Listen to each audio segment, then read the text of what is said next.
We're here today at the German-American Trade and Tech Conference organized by the Aspen Institute, and we're joined by Dr. Nikolas Keßels. You are the Deputy Head of the External Economic Policy Division of BDI. And my first question is, how successful do you think that the TTC has been so far?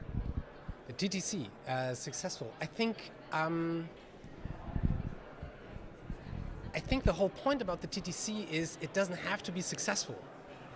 We had the TTIP negotiations that went very south the moment someone said chlorine chicken. The truth of the matter is Europeans don't have chlorine chicken, they have chickens that they feed with reserve antibiotics, which post-COVID is something that should frighten us very much. But we expected during the TTIP negotiations that it goes somewhere. The TTC is having negotiations, but not needing a mandate. You meet, you talk, and with export controls, which is my field of expertise, so to speak, you have incremental change, so to speak. It is a very long process, it's a tedious process at times, but you don't have parliaments and Congress breathing down your neck asking hard questions about, okay, where's this process going? So it gives you an instrument to get closer without having to commit too soon.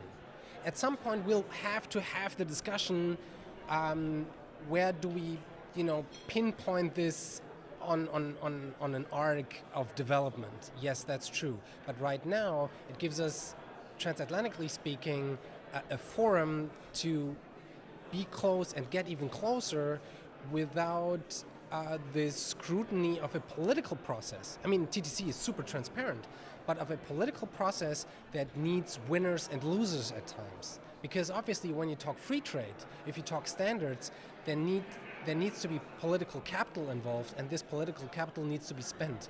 But the TTC is below that radar. And that's fantastic for transatlantic friendship and partnerships. Yeah, thank you so much for that insight. And if you had to say some key areas in which closer cooperation, maybe in standardization, between transatlantic partners could be beneficial?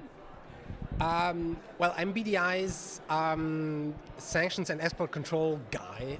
So I'm saying we had export control-based sanctions at the ready November 2020, before Russia invaded its neighbor Ukraine.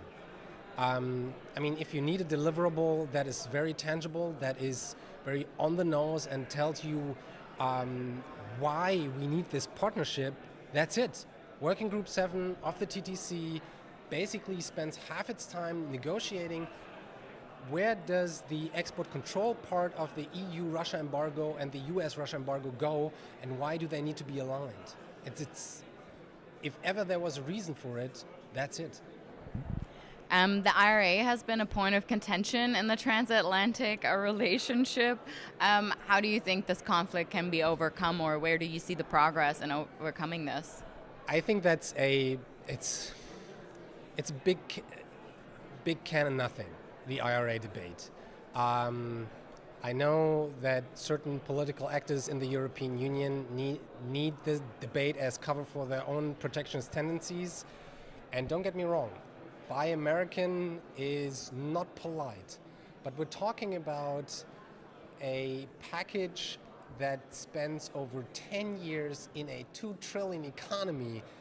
Relatively speaking, it's not great in terms of economic policy making, and it's not polite in terms of the relationship that we have. But yeah, it's not that big a deal, if you ask me. And I think as a symbol, the IRA should worry Europeans. If we do our homework, if we had a banking union, if we had a capital markets union, if we had a truly digitized system in customs and export controls, if we did better, then we would be on Congress's radar. That we're not. That's the problem, that's the issue I take with IRA. We're not on the Americans' radar, and I think that's our fault. Thank you so much for your insights, and thank you for participating in our conference. Thanks for having me. Yeah, and I hope you enjoy the rest of the panels. Will do. Try to refrain from your excellent coffee. Thank you.